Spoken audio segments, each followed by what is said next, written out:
오늘은 호세아서 말씀입니다. 호세아서 14장 맨 마지막 장입니다. 호세아서 14장 1절 말씀 읽고 시작하도록 하겠습니다. 호세아서 14장입니다. 같이 한번 읽도록 하겠습니다. 14장 1절 말씀입니다. 다 찾으셨으면 같이 읽겠습니다. 시작. 오 이스라엘아, 주 내 하나님께로 돌아오라. 내 불법으로 말미암아 내가 넘어졌느니라. 아멘. 따로 기도는 안 하겠습니다. 우리 앞에서 우리 목사님께서 말씀을 위해서 기도를 해주셨기 때문에 오늘 말씀의 제목은요, 주 내 하나님께로 돌아오라는 말씀의 제목으로 주님 말씀을 같이 나누기 원합니다. 오늘 예배를 드리실 때 우리가 가장 주목해 보셔야 될 것이 우리 교회에 굉장히 중요한 분이 오셨어요. 주님이 우리 교회 한가운데 계시다는 거. 보이지는 아니하지만 분명히 살아계신 하나님께서 이 자리에 함께 하시다는 거 우리가 기억을 해야 할 것입니다. 주님의 임재에 대한 시각이 없으면 주님의 말씀이 사실 저도 이렇게 들으면서 이렇게 흘려보낼 수밖에 없는 우리는 연약한 존재이기 때문에 집중해서 주님께서 나에게 뭐라고 말씀하실까 하는 기대감을 가지고 말씀을 듣기를 원합니다. 오늘 말씀은 사실 제게 있어서는 좀 특별한 말씀입니다. 왜냐하면 각자들 여러분 또한 하나님 말씀을 보실 때 하나님께서 나에게 이야기하시는 그런 말씀들이 있으실 거예요. 저에게 있어서도 하나님께서 가장 좀 어려웠을 때, 상황이 어렵다는 것보다 이전에 있었던 어떤 교회에서 가장 교회가 어렵고 힘들었을 때 뭔가 말씀을 전해야 되는데 기도를 했었는데 처음에는 말씀을 막 준비를 했었어요. 이 말씀 말고요. 그래서 이 말씀을 하면은 좀 회개할 사람들이 몇몇이 있지 않을까 이런 생각도 들 정도로 이렇게 준비했었습니다. 근데 다 이게 접게 하신 다음에 주님께서 다시 기도하게끔 하시면서 위로하라고 하시더라고요. 그러면서 주셨던 말씀이 이 말씀이었습니다. 여러분은 가던 길을 가시다가 내가 가는 길이 잘못되었는데 라는 생각이 들어서 길을 좀 다시 돌이키신 적 있으신가요? 저 또한 그런 적이 꽤 있습니다. 요즘에는 내비게이션이 있어가지고 갈 길을 제대로 가르쳐 주긴 하지만 이전 같은 경우는 어디 가다가도 문제가 생기면은 이렇게 막 골목을 헤집고 들어가서 돌아와서 이렇게 가야 되는 때가 있습니다. 신앙에 있어서도 동일할 것 같아요. 제게 있어서는 로마서 말씀이 어떻게 보면 고향과 같이 나의 부르심에 대해서 다시 한번 생각해 보게 되는 그런 말씀이기도 합니다. 나는 복음에 빚진 자고 주님의 은혜로 구원받았고 이런 부분들을 다시 한번 상기해 보게 되거든요. 신앙인들 중에 다들 그런 부분들이 있을 거예요. 그런 자신들의 어떤 돌이켜보는 시간들이 말씀을 통해서 할 수 있는 분들이 있는데 스펄전 목사님도 그랬다고 합니다. 자신이 어렸을 때 할아버지 서재에서 뽑았던 책이 하나 있었는데 좋은 번연의 철로역정이었다고 합니다. 근데 그 철로역정 내용이 크리스찬이 그 하늘 그 천성까지 가는 그 과정들을 통해서 그리스도인의 삶을 설명하잖아요. 근데 꼭 스펄전 목사님은 자신의 삶이 철로역정의 크리스찬, 그 그리스도인이 가는 그 여정과 같다 하고 심정으로 굉장히 가깝게 느끼셨대요. 그래서 삶에 어렵거나 이렇게 생각하는 그런 계기들이 필요했을 때 그 책, 좋은 번연의 철로역정을 읽었다고 합니다. 근데 우리가 중요하게 생각해야 될 부분이 하나님께서 우리에게 계획을 가지고 계시다는 거예요. 하나님께서 나에게 계획을 안 가지고 계시다고 말할 사람은 없잖아요. 게다가 우리가 하나님 우리 삶 안에 계획을 가지고 있습니다라고 말은 하는데 내 삶에 계획이 없다면 굉장히 좀 위험하잖아요. 그죠? 그리고 슬픈 일이에요. 굉장히. 이처럼 하나님께서는 전능하시고 전지하시기 때문에 미리 계획하시고 우리의 삶에 도움들의 손길을 주신다면 맨 처음부터 주님이 나의 삶의 계획이 가지고 계셨구나라는 것을 한번 생각해 볼 수가 있습니다. 그때 하나님이 나를 향해서 계획을 가지고 계시다면 내가 기대하는 것보다는 좀 더 아름답고 멋질 것 같습니다. 우리의 모습만 봐서는 뭔가 호의가 받을 만한 게 없는 것 같기도 하지만 주님은 신실하게 나를 이끄신다면 주님의 신실하심에 내가 맡겨지기만 한다면 참 그 아름다운 곳을 향해서 내가 나아가고 내 삶이 점점점 더 아름다워져서 사람들이 바라보았을 때 그리스도를 닮아가고 있구나 저 사람이, 이런 것들을 발견하게 될 것입니다. 예. 우리는 우리의 삶이 내 손의 어떤 노력으로 인해서 잘 만들어지는 그런 것이 아닙니다.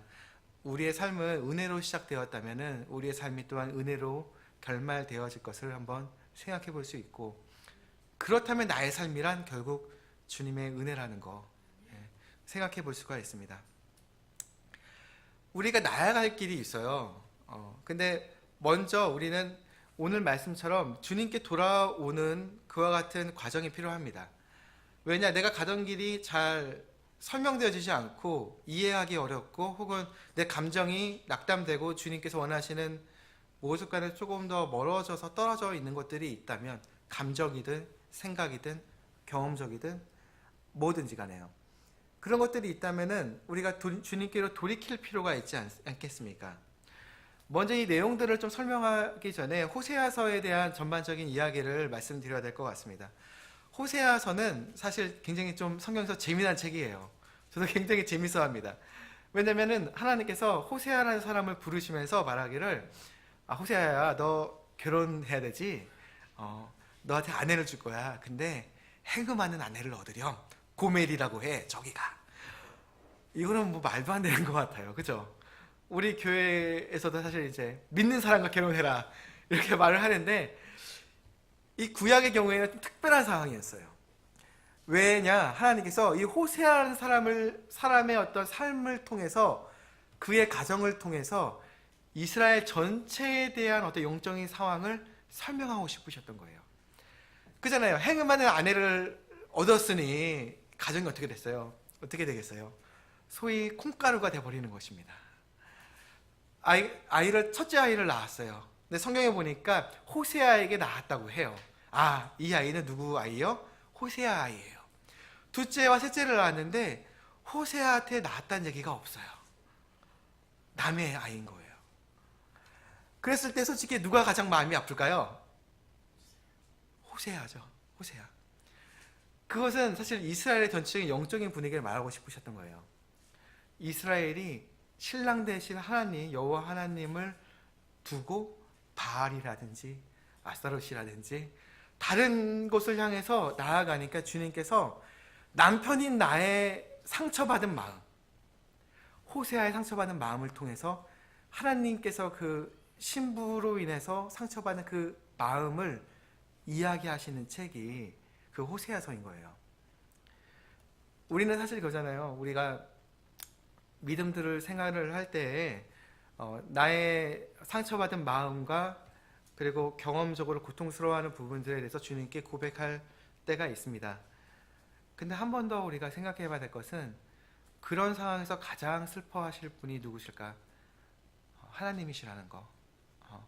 하나님께서 가장 슬퍼하셨다는 거.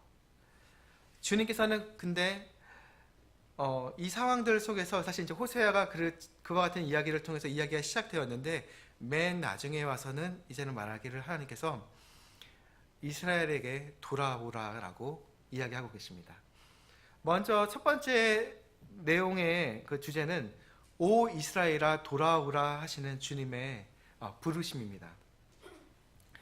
주님께서 사실 이스라엘에 수많은 사람들이 있는데 각자의 이름을 부르실 수 있으세요.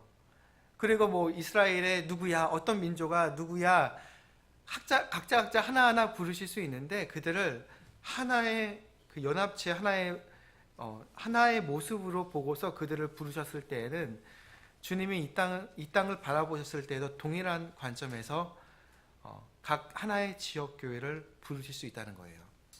지역교회를 부르신다는 것이, 지역교회에 있는 정여봐 너 돌아와 혹은 무슨 누구야 돌아와라, 하나님이 하나하나 이렇게 부르신다면 참 우리가 예배 중에 그런다면 이거 표적 설교인데 이런 마음이 들지도 모르겠습니다.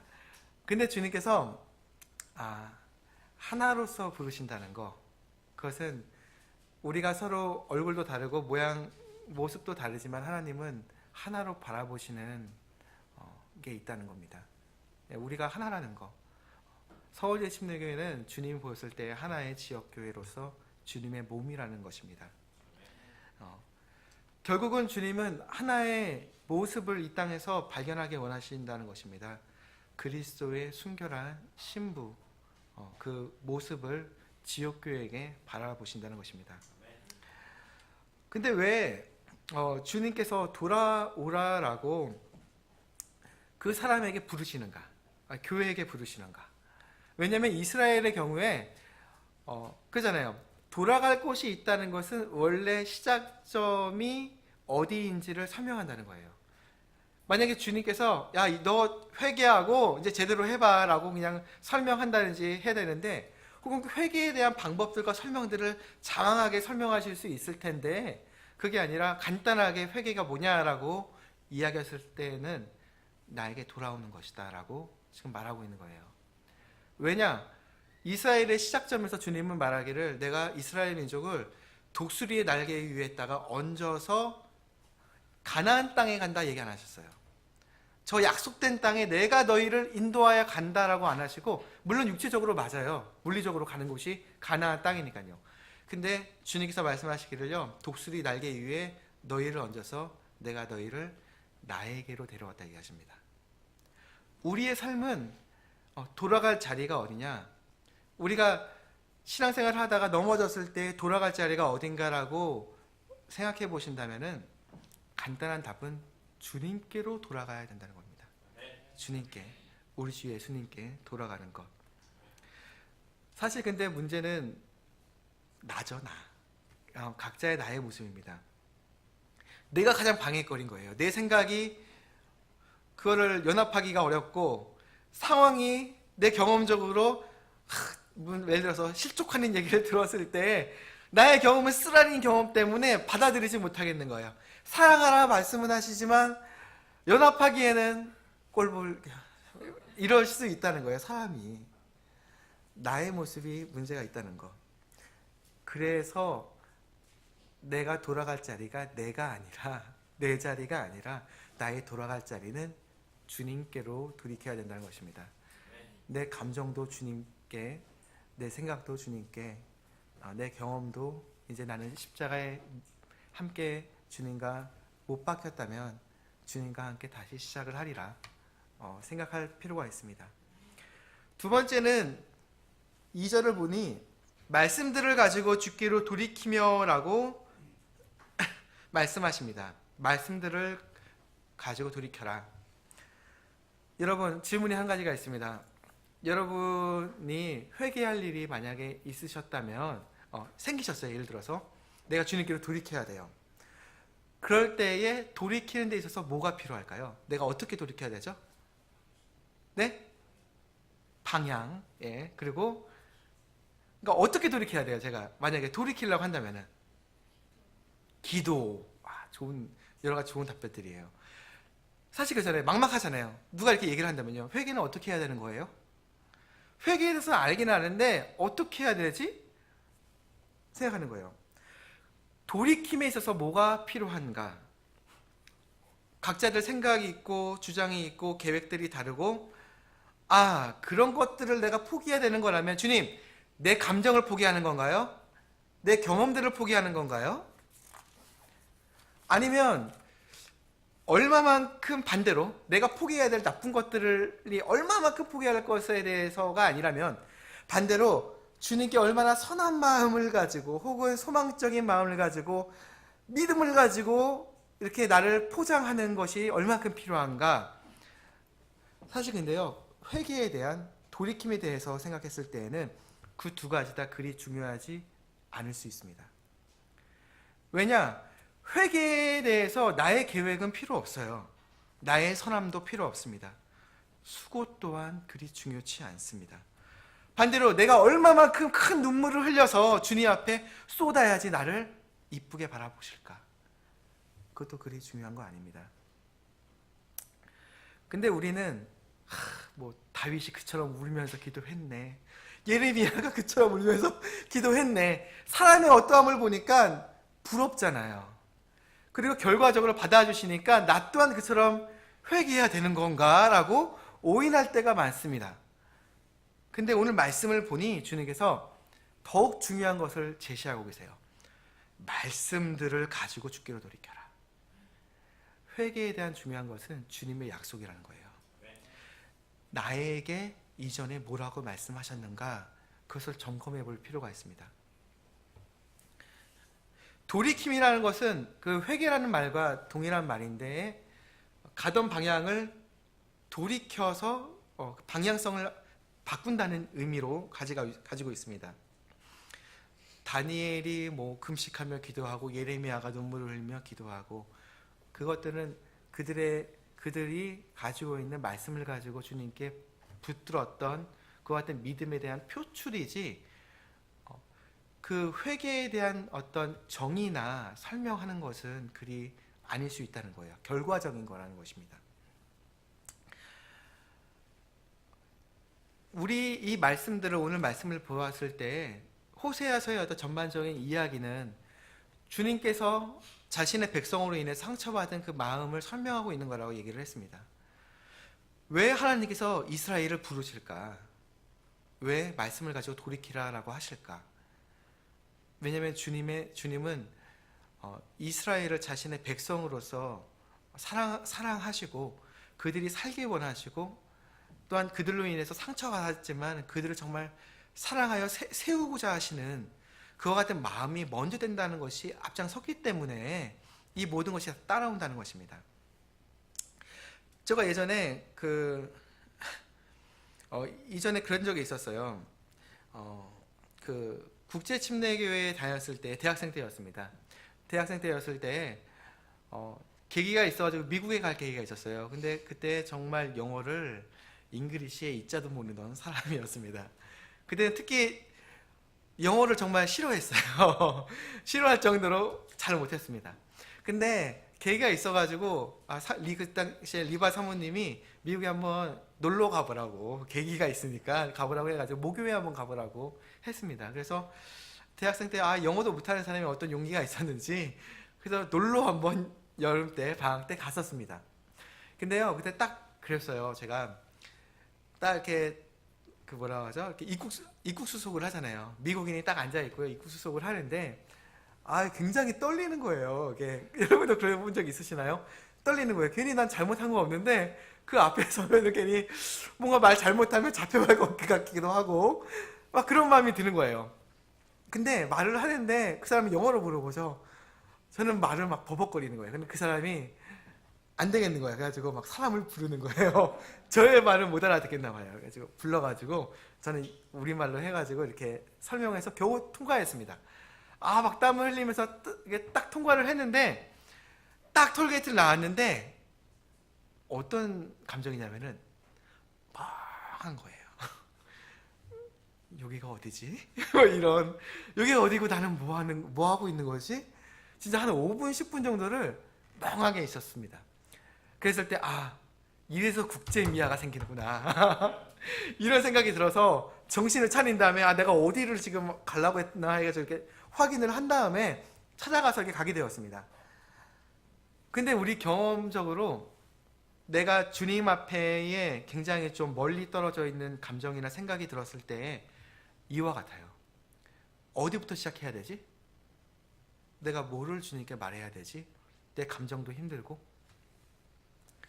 우리가 생각했을 때에는 주님께서 완벽한 어떤 자리로 나를 인도하셔서 아무도 나를 보지 않고 골방에 앉아서 그 피 끓는 그와 같은 마음으로 주님께 회개를 탁 털어놓으면 주님은 나를 받아주실 텐데 라고 생각하는데, 그런 경우가 경험적으로 여러분 몇 번이나 있으시나요?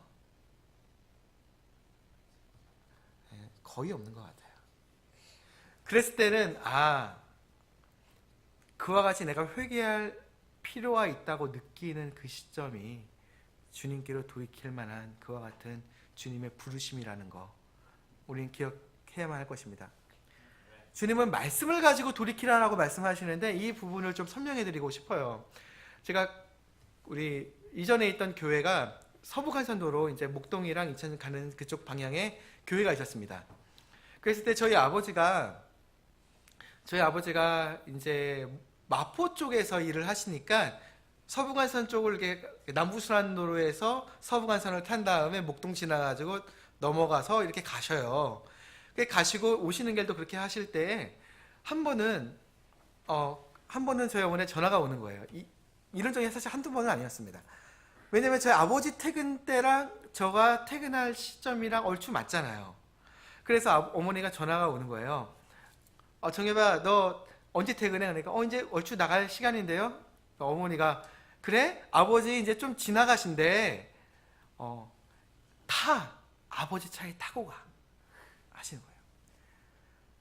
이게 뭐냐? 나는 생각하는 거예요. 내 감정적으로는 주님께 회개하려고 할 때 내 주머니에 뭐 없는데 집에 돌아가려면은 동전도 없고 비도 내리고 오늘은 눈까지 내리네. 차비도 없다면 내가 그걸 걸어가려고 한다면 어떻게 걸어가야 되지? 부모님 댁까지 40분? 아니 1시간은 걸릴 텐데. 회개도 동일하죠. 주님께로 돌이키려면 내가 뭐가 필요할까? 누구는 저처럼 기도하고 누구는 잘한 것 같기도 하고 주님이 저처럼 몰아갔을 때는 이처럼 했으면 좋을 텐데 나는 근데 전혀 아닌데. 주님은 간단하게 말하는 거예요. 야! 타고 가! 말씀 위에 타고 가렴.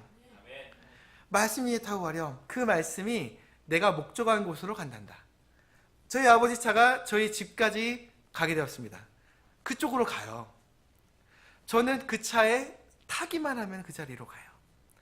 오늘 말씀을 보니까 말씀을 가지고 주께로 돌이키며 라고 했을 때 take with you words예요. 근데 사실 주체는 난데 너잖아요. 너라고 불리는 난데 너가 말씀을 취해라 하는데 그 의미가 아니에요. 보세요. take with you words예요. 말씀을 취해라. 너 자신과 함께. 말씀 위에 너를 딱 붙여서 가라! 이 얘기 하시는 거예요. 왜냐? 주님의 말씀은 헛되이 자신에게 돌이키지 아니하시고 자신이 원하는 바를 반드시 성취하신다 말씀하셨습니다. 내가 돌이킬 때에 뭐가 필요하냐? 하나님이 나에게 뭐라고 말씀하셨는지 그 말씀 위에 내가 척하니 앉기만 한다면 그 말씀은 주님이 원하시는 곳에 이르게 된다는 것이에요. 여러분, 우리는 돌이키는 데 있어서 두려워할 필요가 없습니다. 주님의 말씀을 타십시오. 말씀이 주님이 원하시는 곳에 가게 된다는 것입니다.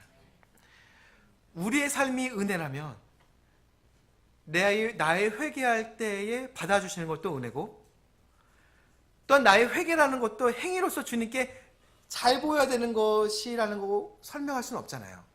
은혜라면 거저 주시는 선물이라면 그렇다면 거저 주셨던 그 말씀에 우리가 집중할 필요가 있다는 것입니다. 그 다음은 말하기를요, 모든 불법을 제거하시고 라는 표현을 하고 계십니다. 모든 불법을 제거하시고, 이 부분을 설명을 좀 해드리고 싶어요. 2011년도에 옛날에 후쿠시마에서 뭐가 있었죠? 큰 문제가 있었죠? 원전이 그러니까 쓰나미가 와가지고 원전을 때려가지고 원전이 균열이 가가지고 많은 사람들이 방사성 물질들이 나와가지고 그 전체가 난리가 났습니다.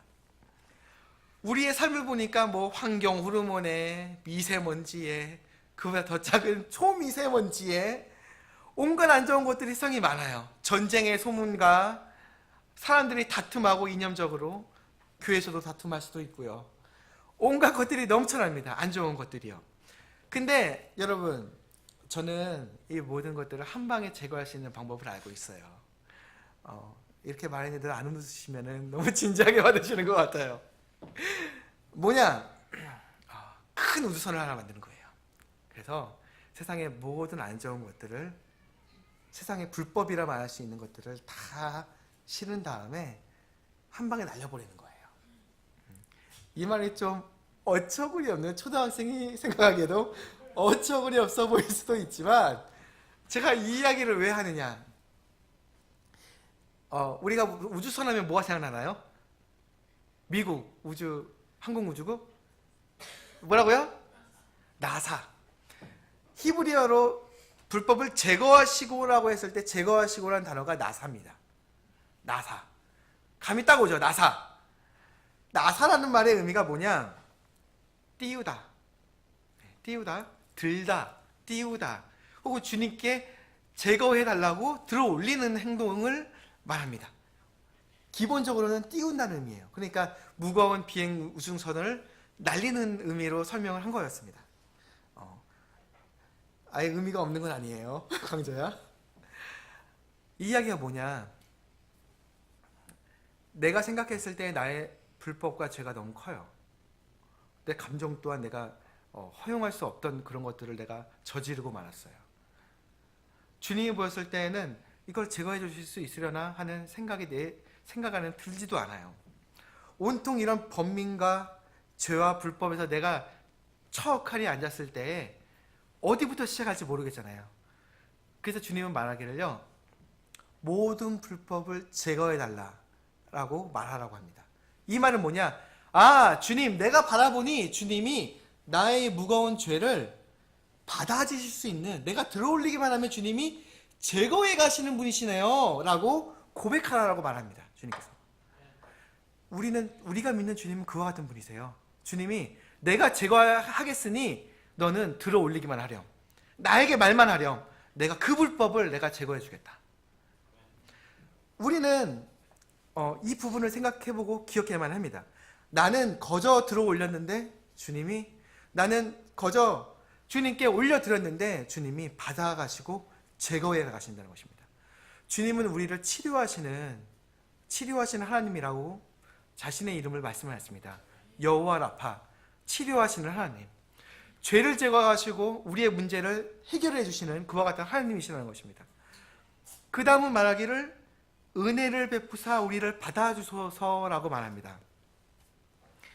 여러분, 조금 더 그 이야기들의 진전을 해서 설명을 좀 더 이렇게 해드리고 싶은데, 우리를 하나님께서 받아주시는 이유가 뭘까요?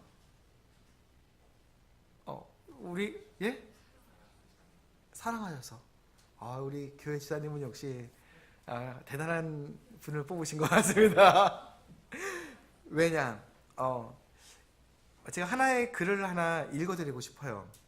내 자신의 쓰라린 찌꺼기라는 제목입니다. 내 자신의 쓰라린 찌꺼기. J.C. 필풋이라는 분이 믿음과 경험에 대한 묵상, 그러니까 에베소서 1장 6절에 대한 설명을 말하는 것이었습니다. 에베소 1장 6절을 읽어드리면, 자신의 은혜의 영광을 찬양하게 하셨느니라. 그 은혜 안에서 그분께서 그 사랑하시는 자 안에서 우리를 받아주셨느니라.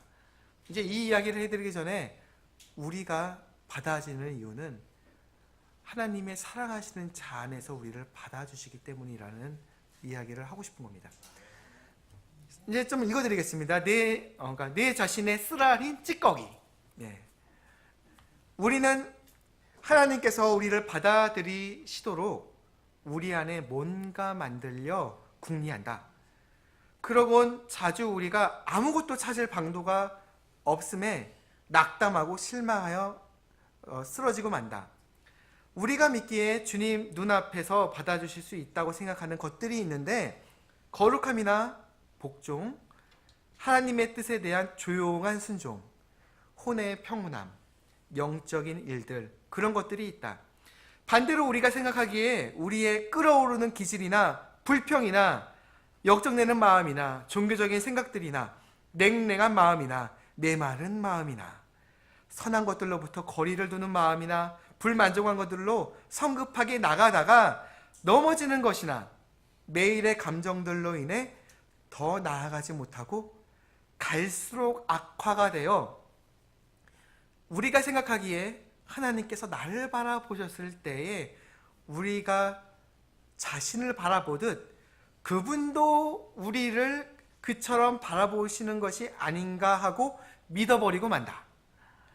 여기에 마음속 큰 어두움과 영의 속박을 가져다가 더하고 그리스도 안에서 우리를 받아주신다 하는 하나님의 시선을 잊어버렸구나 하는 생각도 더하고 내 자신의 쓰라린 찌꺼기를 더하고는 거의 하나님과 이제는 싸우는데, 우리는 거의 무가치하게 되었고 상황은 더 안 좋게 되었으며 나는 나이만 들고 있구나 라고 생각하게 됩니다. 이제 더욱 우리 자신의 찌꺼기를 더하면 우리가 자초하고 파손된 광경에 두려움을 또한 여러 번 주목하게 되는데, 이것들은 매일 우리가 바라보는 것들이 우리 마음의 상태를 드러내어 주는 것이며, 우리가 받은 복음의 은혜와는 매우 멀게 행하게 되어 하나님께서 우리를 받아주시는 유일한 기초에 대한 시선을 더욱 잃도록 만들고 만다. 이 기초라는 것은 그 사랑하는 자 안에서 우리를 받아주신다 하는 것이다.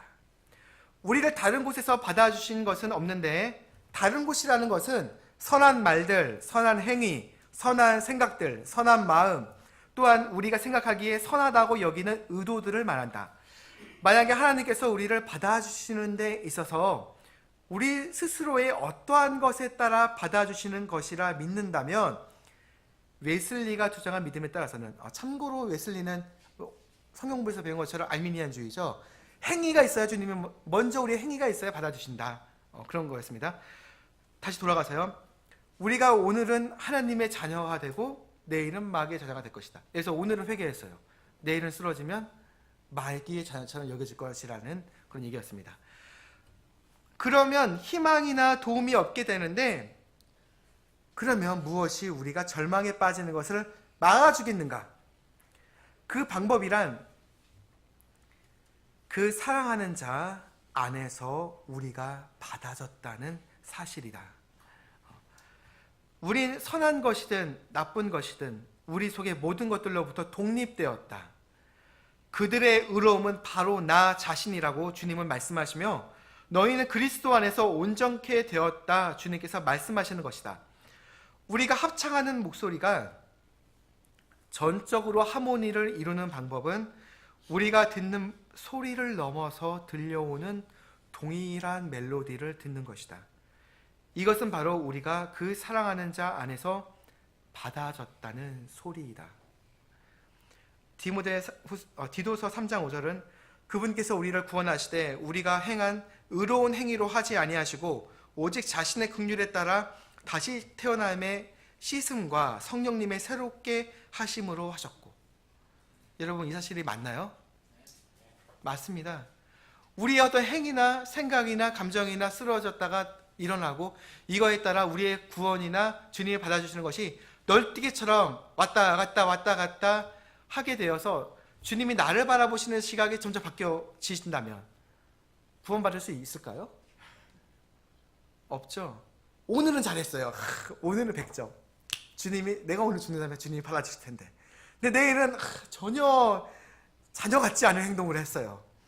그러면 그날은 99점? 주님의 영광의 그 100점을 바라시는 그 수준에 도달하지 못하게 된다면 구원받을 수 있을까요? 그런 입장에서는 못하게 될 겁니다. 우리가 주님 안에서 받아지는 유일한 지식은 하나님께서 자신의 사랑하시는 자 안에서 우리를 바라보시고 우리를 받아주시기 때문이라는 것입니다. 주님이 정예병제를 바라보았을 때 정예병제로 안 바라보세요. 정예병제는 십자가에 못 박혔다, 예수님이 죽었을 때 못 박혔다 말하시고, 이제는 내가 사는 것이 아니요 다시 사신 그리스도께서 내 안에 사신다 말씀하십니다. 예수님을 바라보신대요.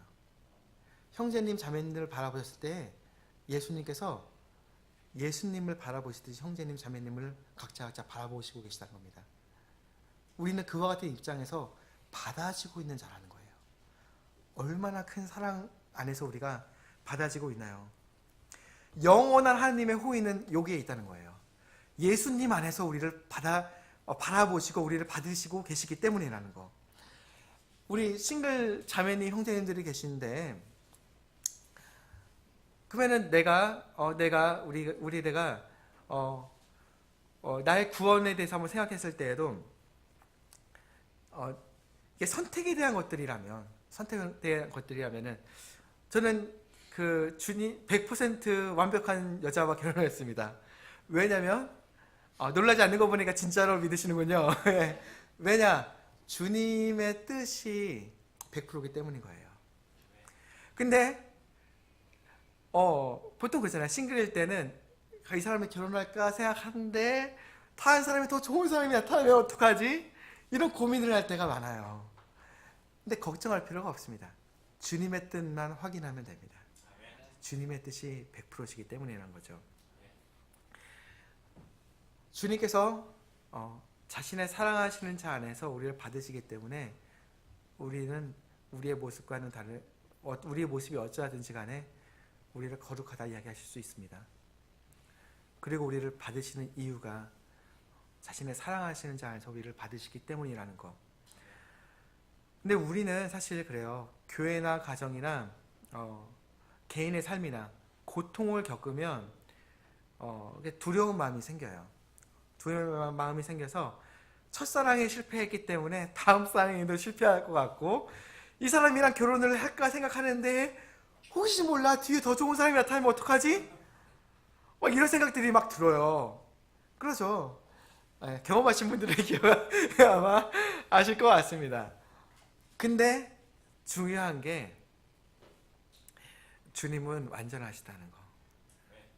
주님의 계획과 목표를 생각하셔야 된다는 겁니다. 오늘 말씀에서도 우리를 받아주소서라고 말씀하세요. 우리를 받아주소서. 그러면 우리가 받아진 곳이 어디시나요? 여러분이 받아주신 곳이 어디시죠? 우리를 받아주소서 했을 때 누가 받으시는 거죠? 하나님이 받으시는 거잖아요. 하나님을 받으시는데 하나님이 우리가 그래서 사람이라면은 하나님이 여기 앞에 계세요. 그러면은 받아주소서 했을 때 주님이 나를 안아주셔서 이렇게 받으시는 거잖아요. 그러니까 주님의 품에 안겨졌다면 내가 받아진 자리가 어디나요? 주님의 몸인 교회.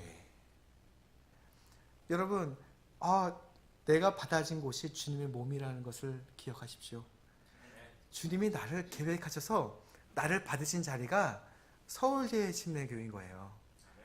지역교회라는 거.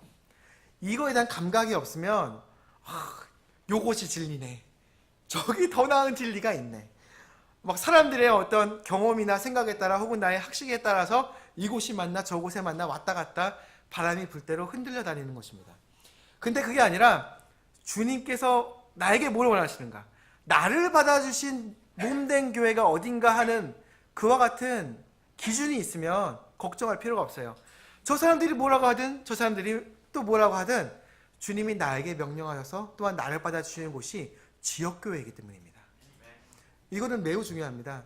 많은 사람들이 자기 주장에 대해서 이야기하기는 쉬워도 경험적으로 주님이 나를 어디에다 받아주시는가에 대한 감각이 없으니까 교회를 찾아다니고 혹은 신앙생활을 핸드폰으로 혹은 인터넷으로 하는 사람도 있어요. 그거는 성경이 말하는 교회에 대한 몸된 교회, 모이는 어떤 그런 모습과는 전혀 다른 이야기입니다. 그 다음은 말합니다. 내 입술의 송아지로 보답하리이다 라고 말합니다. 이처럼 주님께 내가 주님의 품 안에 들어가서 안겨지고 내가 받아진다는 것을 알았을 때 우리는 주님께 마땅한 경배와 찬양으로 보답하길 원하게 될 것입니다. 입술의 송아지로 내가 주님께 고백한다는 것입니다. 주님께서 우리에게 바라보시는 최종적인 목표가 있으셔서 도달하는 자리가 있는데, 결과적으로 보니 요한계시록에도 보니 우리는 주님 앞에서 이제 주님께 그분의 영광을 돌리며 찬양하며 영원히 즐겁게 살 거라는 거예요. 그렇다면 우리가 지금 살아 있을 때 그때 천국을 맛보기를 그때만 기대할 것이 아니라 지금 찬양받기에 합당하신 그 주님을 우리의 혼이 즐거이 찬양해야 할 것입니다. 그 다음은 또 말하기를요, 앗수르가 우리를 구원하지 못하리이다. 나의 눈이 감겨있다가 눈을 딱 떠서 보니 예수님이 나를 위해 행하신 것으로 인해서 아버지 하나님께서 나를 받으시네, 내가 주님의 품 안에 안겨져서 이처럼 지역교회에 내가 있구나라는 것을 발견했을 때 발견합니다. 그동안 내가 신뢰했던 거, 내가 기존에 잡았던 학식 쓸데없는 거구나. 아수르, 이전에 내가 나를 구원할 것 같이 생각했던 아수르, 주님, 걔 나랑 무슨 상관이에요? 난 상관없어요. 나 잡지 마. 너 이제 나랑 상관없어. 나는 주님이 좋아. 주님이 나의 구원자이기 때문에, 나를 받아주시는 분이시기 때문에, 죄를 용서하셨고 나의 불법을 제거하시고 나를 받아주시고 나에게 은혜를 주시는 분이시기 때문이라는 것이죠. 또한 여기서 말하기를 고아와 과부에 대한 이야기를 하세요. 고아와 과부들이 왜 언급을 하실까? 사실 우리의 모습을 발견하는 거예요. 원래 우리 이방인이지 않았습니까? 율법 밖에 있는 자고 율법의 행위도 없고 언약도 없고 주님의 의로움 안에서는 도저히 들어갈 수 없는 자들이었어요. 근데 주님께서 마치 영적으로 고아와 과부인 것처럼 자신을 속량해 줄 남편이 없는 과부와 또한 부모로서 나를 안아주고 나를 이끌어 줄 아버지가 없는 고아와 이와 같은 자들인 우리를 구원해서 나의 남편이자 아버지가 되어준 하나님을 우리가 모시고 살고 있다는 것입니다. 그 다음은 4절에서는 사랑의 선언을 합니다. 4절을 보게 되면은 내가 그들의 타락한 것을 고치고 그들을 아낌없이 사랑하리니, 주님께서 내가 아낌없이 사랑하시겠다 얘기를 하세요. 근데 여러분, 근데 문제는 호세아의 경우였다는 거예요. 호세아 아내가 자신을 그냥 버려두고 행음하는 아내로서 남의 애를 낳고 완전히 경험적으로나 나의 감정적으로나 모든 게 처참하게 무너져 있는 상태예요. 근데 남편이 아내를 그와 같이 사랑하는 그와 같은 마음으로 그래도 받아주시는 그 남편의 마음으로서 영적으로 이스라엘을 받아주시는 주님의 마음을 설명하고 계신 거예요. 하나님께서 우리의 죄나 불법에 따라 우리를 대하시는 게 아니라 혹은 그 기억들에 따라서 막 움직이시는 게 아니라 그잖아요. 근데 그거잖아요. 우리가 용서하는 것도 힘들지만 사랑하는 건 정말 더 힘든 거예요. 사랑하는 거. 근데 주님께서는 용서할 뿐더러 사랑하신다고 말씀하세요. 우리가 주님 앞에 돌아갔을 때 나의 문제와 모습이 다시 돌이켜져서 주님 안에 들어와 있을 때 주님은 내가 아낌없이 사랑하시겠다, 그처럼 말씀하십니다. 그 다음은요, 주님께서 청사진을 보여주세요. 앞으로의 자신의 계획을 어떻게 사랑하실지를 보여주고 계십니다. 5절부터 보니 나옵니다. 내가 이스라엘에게 이슬과 같으리니 그가 백합같이 자라고 레바논같이 뿌리를 뻗으리라. 그의 가지는 퍼지고 그의 아름다움은 올리브 나무 같으며 그의 향기는 레바논 같으리니 그의 그늘 아래 거하는 자들이 돌아오리라. 그들은 곡식같이 되살아나며 포도나무같이 자라고 그것의 냄새는 레바논의 포도즙 같으리라 라고 말씀하십니다.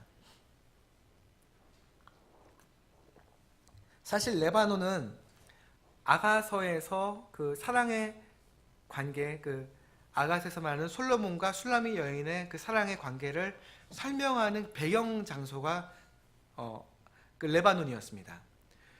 즉 이스라엘에게 있어서 남편이 되시는 하나님께서 이스라엘과의 사랑 관계, 남편과 신부의 관계를 설명하시는 것.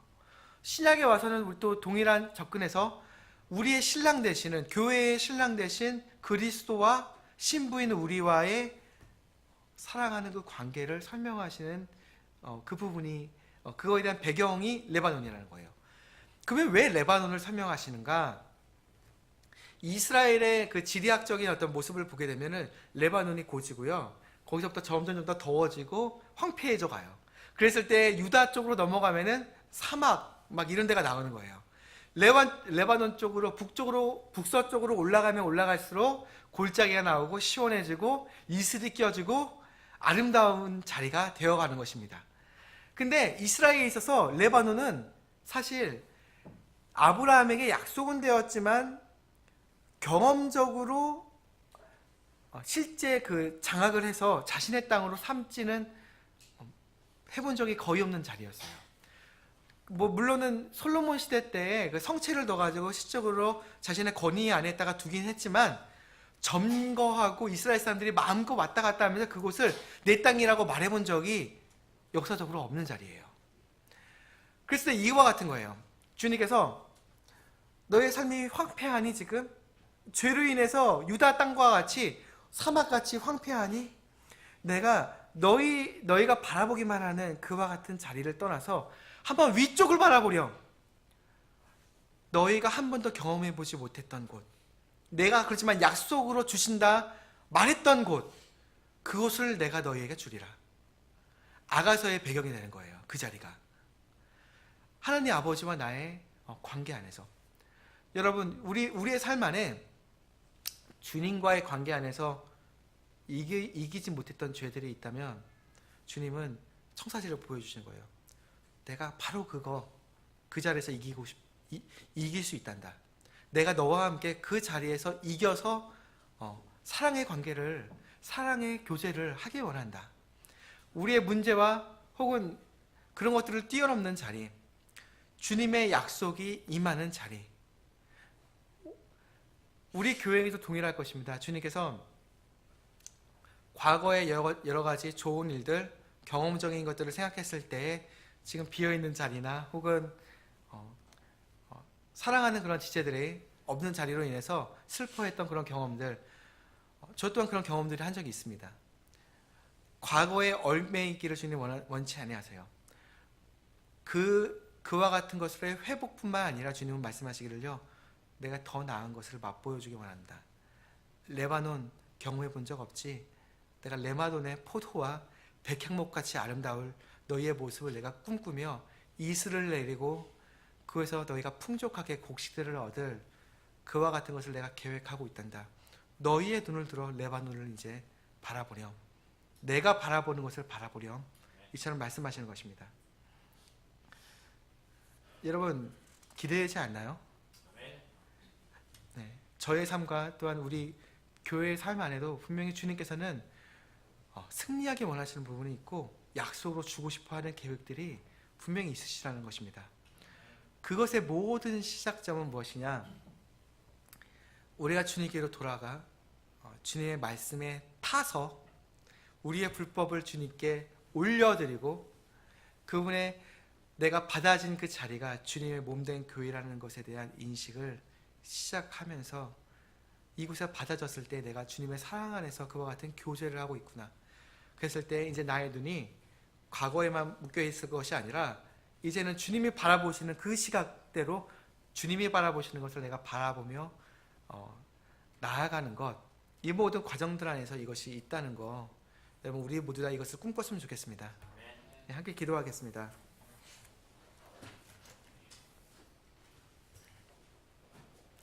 하나님, 우리에게 말씀하시고 또 말씀하실 수 있기에 또 살아계신 것을 증명하신 하나님, 우리가 주님의 말씀을 주목하고 또한 살기 원합니다. 우리에게 직접 이야기하시는 그와 같은 말씀들에 우리가 항상 반응하며 주님의 영화로우신 이름을 높이고자 하는 삶을 살기 원합니다. 우리 교회에 원하시는 계획들을 우리에게 밝히 보이시고 우리가 주님의 계획 안에서 동참되어 주님의 말씀에 타서 우리가 온전히 주님의 인도하시는 곳대로 옮겨다니며 또한 주님의 복음을 그곳에서 전할 수 있는 그와 같은 믿음을 가진 우리 모두가 될 수 있게 도와주시기 바랍니다. 우리가 과거에 극복하지 못한 문제나 혹은 경험들이나 이 모든 것들로부터 우리가 승리하게 원하옵고 레바논을 바라보며 주님께서 우리에게 제시하시는 청사진들을 볼 수 있는 믿음을 허락해 주시기 바랍니다. 우리 주 예수님의 이름으로 기도드렸습니다.